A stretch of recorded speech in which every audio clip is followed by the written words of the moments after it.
Ayaw po naming maulit ang nangyaring malawakan at sistematikong pagpatay ng mga inosente. Inosente po ang mga mahal namin sa buhay. Hindi lang po dahil sa sinasabi ng batas na innocent until proven guilty at ang lahat daw ay dapat bigyan ng due process. Pero nabiktima sila ng polisiya ni Duterte na war on drugs.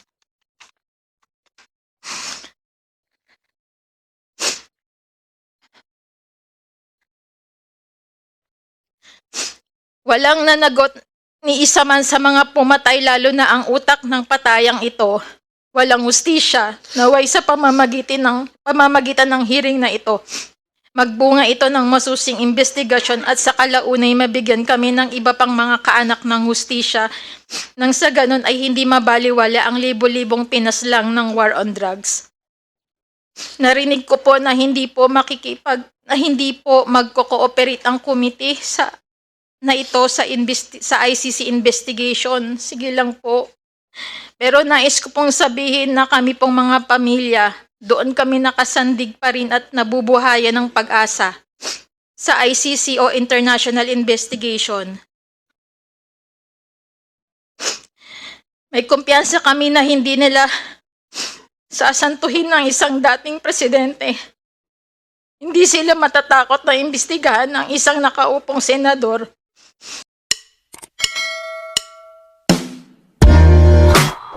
Mother of a 17-year-old killed in Pangasinan. Ako po si Christine Pascual po. Anak ko po si Joshua, 17 years old po nung napaslang po ng 2018.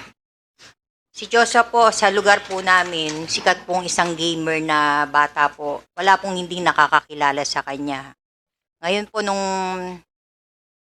biglaan po silang nagkaroon po ng laban sa Baguio, August 15 po, na may laban po sila.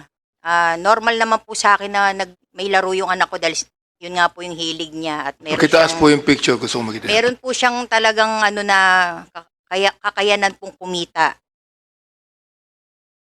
Noong time pong pumunta siya ng Baguio, 3 bata po sila. Hindi pa po ako masyadong gabi po ba't wala pa yung anak ko kako. Tinanong ko na po yung kasama niya August 17, sabi ko, asan na si Joshua?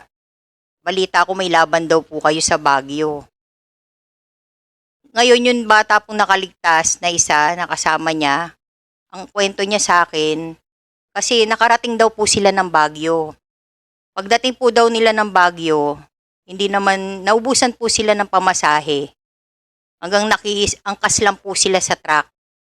Ngayon pag angkas po sa truck, yung mga bata, hanggang dito lang po sa Proserobio, Pangasinan, hininto. Yung isang bata po ang sabi, magpahinga muna tayo, siguro nangawit po sa pag-angkas ng truck. Itong 2 bata, kasama po yung anak ko, tuluyan na pong umuwi dahil kagustuhan siguro pong umuwi na. Hanggang hindi na niya po natanaw tong 2 bata. Hanggang nauna na po yung nakaligtas, yun po yung nagkwento sa akin. Hanggang dumating po yung August 17, 18, 19, 20, wala pa rin po kung balita sa anak ko. Dumating na po yung time na nag-alala na po talaga ako dahil yun yung time na uso yung tukang, yung mga namamatay. Sabi ko, Diyos ko, wag naman po. Kasi ang tagal na pong wala siyang online sa Facebook niya eh. Hanggang nagdesisyon na po ako mag-flash alarm ng 21. 20 po ng gabi nag-flash alarm ako. 21, nasa trabaho po ako sa parlor. Dumating po yung pulis ng Pangasinan at saka yung barangay po sa amin. Ang pinagtatakan ko po kasi meron ng sulat na nakalagay ang pangalan ng anak ko, tsaka kung yung lugar ng anak ko. Andun na po yung talagang, hindi sana po totoo to na anak ko yung nakalagay na namatay o ano po. Kasi talagang pagod, nung 1 linggo po akong naghanap sa kanya, pagod na po talaga din ako. Hanggang pumunta po kami ng Pangasinan, hindi ko po siya nakita ng talagang yung oras ng dahil 1 linggo na po siyang hindi ko nakita. pinakita na lang po sa akin ng pulis yung pong mismong picture niya. Yun nga po yung picture niyang halos dilat yung mata niya, maraming dugo ang muka. At umamin naman po yung pulis sa akin na na-encounter niya po yung anak ko, nanlaban, may drugs. Paano po ako hindi naman po ako taga ron. Tsaka yung anak ko hindi taga ron. Lahat po ng ebidensya, inano na nila eh. Wala na po akong tanging may palayliwanag sa kanila. Kumbaga lahat ng mga hindi ako makapaniwalang sinabi nila sa anak ko, sinabi na nila. Nirespeto ko pa nga po yung mga kapulis dun eh. Sabi ko, ganun po ba? Sige po, kukunin ko na lang po yung certification para mailabas ko na yung anak ko kasi miss na miss ko na. Ngayon po, pagdating namin doon, naiuwi ko naman po yung anak ko sa Tarlac.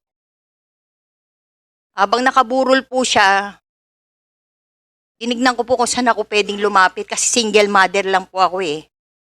Hindi po ako napagod kahit saan ako pumupunta. Basta lang alam kong makuha ko yung hustisya niya dahil masakit po talaga eh. Una, sabi ko, hindi ko lalabas po sa burol yung anak ko nang hindi na autopsy. Baka dun makakuha ko ng ebidensya. Na-autopsy po siya ng unang-una. Yung autopsy po niya, naramdaman ko yung nag-autopsy sa kanya, walang sympathy emotionally eh. Parang normal lang po, nabaril lang yung anak mo, okay po, ganun.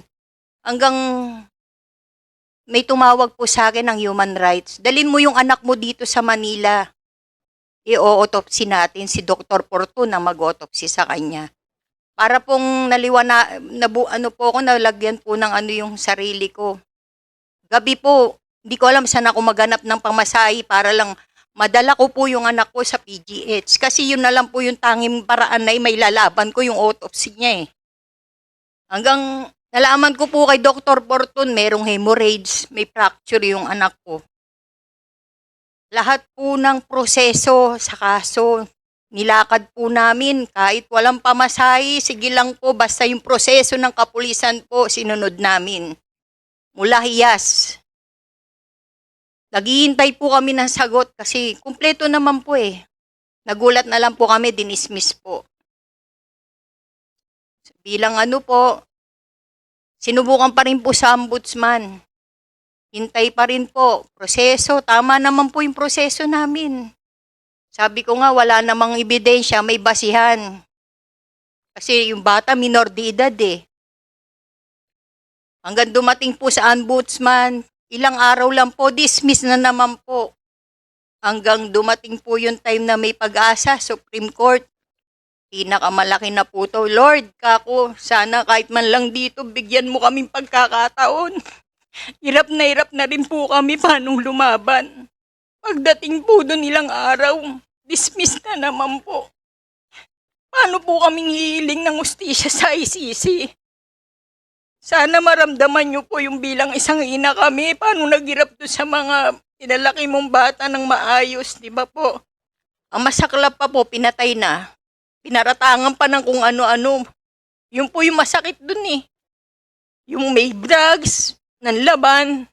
Paano naman kaming inang nagpalaki doon sa bata? Paano alam namin maayos namin silang pinalaki? Di ba po, nagkamotor yung bata na walang motor. Ni bike, hindi po marunong yung bata. Normal na bata, gustong sumikat. Alam naman po natin siguro yung Dota player, Olympics yan eh. Yun lang po yung hangad niya. Yung maging isang gamer, nagkataon lang po mahirap lang talaga kami. Kaya sabi ko, parang ustisya sa mayaman lang. Ba't sa mahirap parang hindi kami napapansin? Buti na lang po andyan ang Rise Up. Andyan po ang mga UNUPL. Paano po kung wala sila? Ganun na lang po ba yung nangyari sa anak namin? Sa mga mahal namin sa buhay? Handa na rin po kaming mamatay kasi hindi naman birong pinagdaanan nila. Tinorture. Sino pong nanay na magulang ang kayang tanggapin po yung ganun na dinanas ng anak nyo na alam nyo pinalaki nyo ng maayos? Hanggang ngayon, wala pong hilom yung sakit na ginawa nila sa amin. Wala pong Sana natulog ka, okay ka na, hindi po. Sobrang sakit po. Sana sa lahat po na nakakarinig dito, maintindihan niyo po kami kung bakit nandito po kami ngayon sa harapan ninyo. Nagsusumamo. Nabuksan ng puso niyo. Huwag maging negatibo. Isipin din niyo po yung mga pinagdadaanan namin, hindi biro po. Bakit kami lumalaban ng ganito? Maraming salamat po.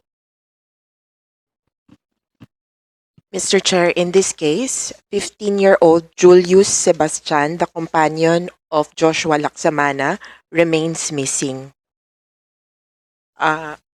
Julius Ano pangalan? Sebastian. Julius. Sebastian, Your Honor.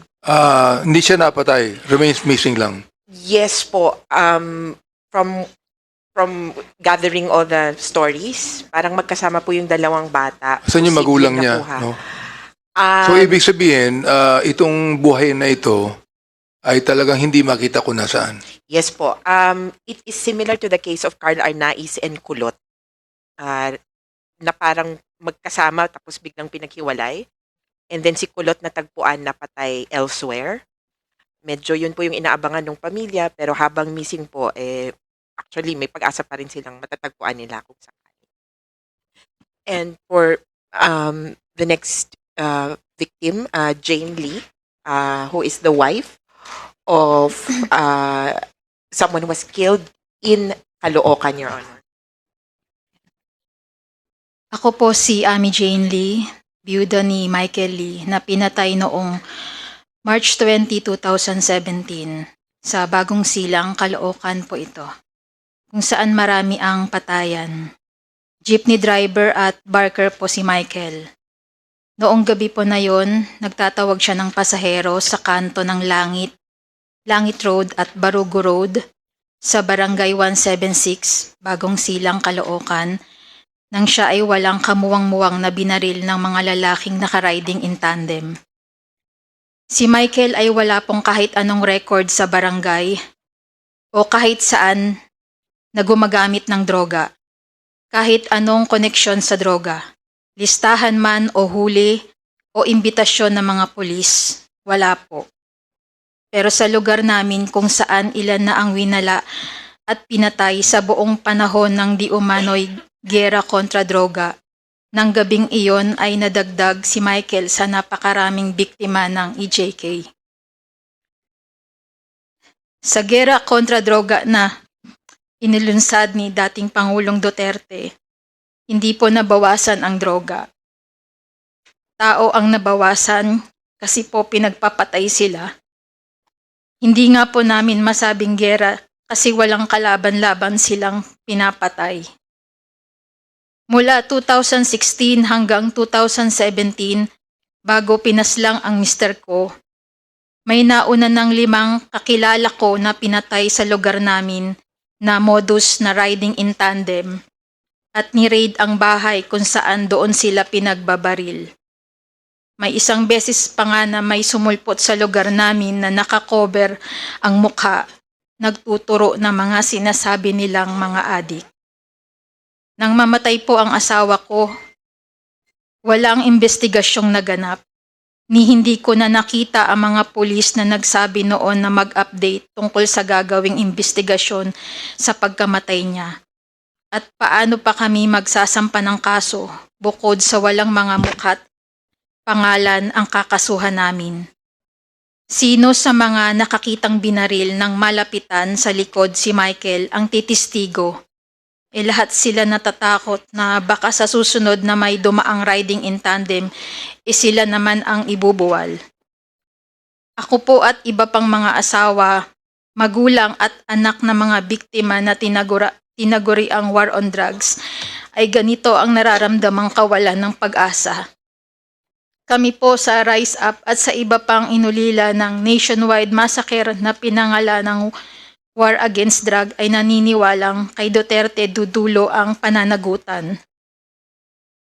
May programa sa droga ang bawat presidente. Opo, pero sa kanya lang libo-libo ang namatay. Bukod sa mga pag-amin mula sa bibig niya mismo na magiging at naging madugo ang kanyang gera, siya ang naglatag ng sistema kung saan halos ang tanging solusyon sa kriminalidad at droga ay ang pagpatay sa mga pinaratangan at pinagsuspetsahan, at kung saan ang mga pumatay ay madaling tumakbo at magtago sa dilim o sa likod ng uniforme, mga institusyon ng law enforcement at sa mga pangako niya at pagpapalakas ng loob sa mga tagapagpatupad ng drug war, nasagot ko kayo. Sa totoo lang, natatakot po ako sa tuwing makakakita ako ng pulis na may bitbit ng baril dahil sa baril namatay ang asawa ko at laging may pangamba na baka maulit ito.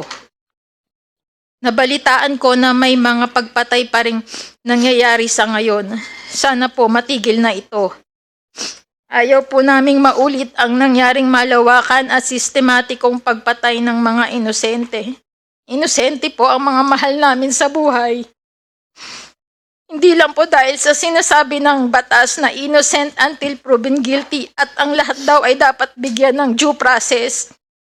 Pero nabiktima sila ng polisiya ni Duterte na war on drugs.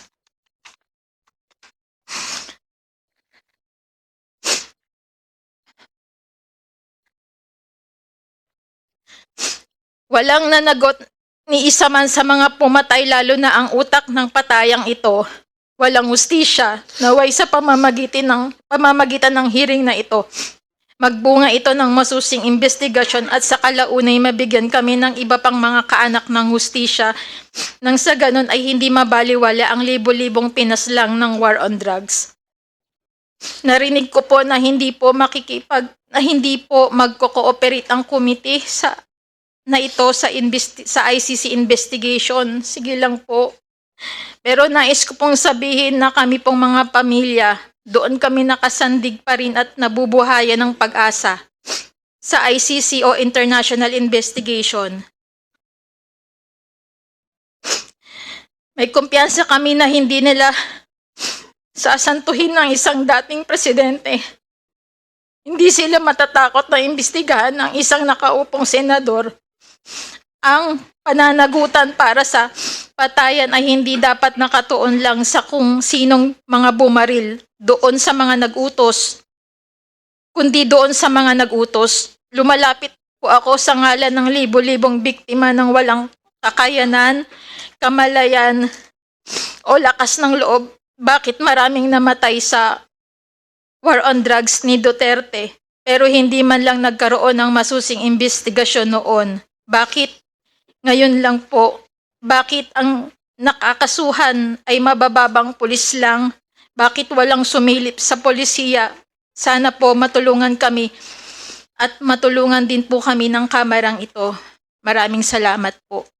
Mabanggit ko lang din po na marami po kaming mga pamilya ng biktima na kasamahan ko na nasa labas mula po sa iba't ibang lugar. Meron pong North Caloocan, Barangay Bagong Silangan, Tondo, Nabotas at Bulacan. Maraming po. salamat, Ms. Jane Lee. Alam niyo, unang-una, nabanggit niyo na parang hindi kami nakikipag-unay sa ICC. Wala po kaming pakialam sa ICC. Walang pakialam ang ICC sa committee ito. Hindi kami kontrolado ng ICC. Independent po itong ating ginagawa dito. At yung ICC, pwede mag-investigate on their own. Pero ayaw namin na gamitin ng ICC itong committee ito para sa kanilang sariling interest. Yun lang gusto kong sabihin sa inyo. Itong committee ito, we are going to investigate domestically lahat ng mga pangyayaring ito. Yun ang gusto kong sabihin sa inyo. At pangalawa, binanggit nyo may nag-rally sa labas. Hindi na po kinakailangan mag-rally sa labas. Wala mangyayari sa rally. Pumunta dito. Maupo dyan sa likod ninyo. Hindi naman sila magulo, di ba? Hindi naman sila nanggugulo, correct? Opo. Pumunta rito. Pasukin sila ni Colonel Kunahan nandito. Papasukin sila rito. Maupo sila dyan. Para makita po ng taong bayan yan. Ba't kinakailangan mag-rally? Hindi na po kinakailangan mag-rally ngayon. Dito sila maupo sapagkat dito po merong pupuntahan ang investigasyong ito. Yung rally nyo, walang pupuntahan yan. Nakita nyo, nag-rally na kayo dati. May napuntahan ba? 7 taon, 8 taon na kayo nag-rally. May napuntahan ba? Wala. Dito Tidekin ko sa inyo, may pupuntahan po ito. Kaya, maupo kayo dyan para makita po ng lahat. Mr. Chair. Oh, yes. As a matter Congressman. of fact, the chairman is right, no? Yung ICC, wala namang control over us dahil kami legislative ang aming function. But the government can use the minutes of this hearing for the purpose of coordinating with the ICC if they want to coordinate. It is not for us to tell the executive department what to do. But the fact that we are investigating this issue, yung mga tinuturan po ninyo dito, no, ay maaaring gamitin po doon sa ICC. It is a public documents, no, yung inyo pong mga sinasabi dito. At tama po si Chairman, kung magrarally sila sa labas, hindi po formal yon, magiging informal na mga salita yon. But once they enter here in this committee, all their words, all their manifestation will be part of a public documents. Kaya nakikita ko yung frustration ni Chairman na bakit tatatlo lang kayo nandito because inopen na nga po natin yung investigasyon para po sa lahat. And this is your right avenue for you to speak. All those victims, kung 6,300 yan, di pumunta kayo dito, magsalita kayo dito para if ever that the ICC wanted the documents pertaining to your allegation, they can get it from here. Di ba? At yun po yung may tutulong natin doon sa mga biktima na itong tinatawag po ninyo na Dragon War. Mr. Chairman, kung inimbitahan natin lahat ng mga biktima, siguro naman po, dapat din lang, imbitahan din natin yung mga sinasabi ni General Bayalde, Lasiring, yung mga collateral damage, yung mga pulis na namatay din dahil sa operasyon, pati na yung mga pulis na until now wala ding justisya. And well, in fact, I need that report, that document being asked a while ago. Kasi gusto ko makita kung sino mga pulis na namatay din. Collateral ba yan? Part ng operation? Or being tagged also as part of the drug syndicate in this country, not only during Duterte's time, even before Duterte. Kasi yung mga memorandum circular dito na binasa ko, well, in fact, dated 2015 pa. Kaya mamaya tatanungin ko pa si ES tungkol dyan. Ang sinasabi ko lang po is, ma'am, sorry po, hindi po kami covered by ICC. It's the government of the Republic of the Philippines through the executive branch. Kami po gagawa lang ng committee report, then if it will be adopted in the plenary, yun. Bahala po ng ICC. Gumawa ng sarili ng investigation at humingi po ng mga dokumento, not from us, but from the proper agencies. Thank you, Chairman. Thank you, Congressman. Kaya nga po, hinihiling ko lang na huwag niyong babanggitin ng ICC dito. Huwag niyong babanggitin. Huwag. Okay?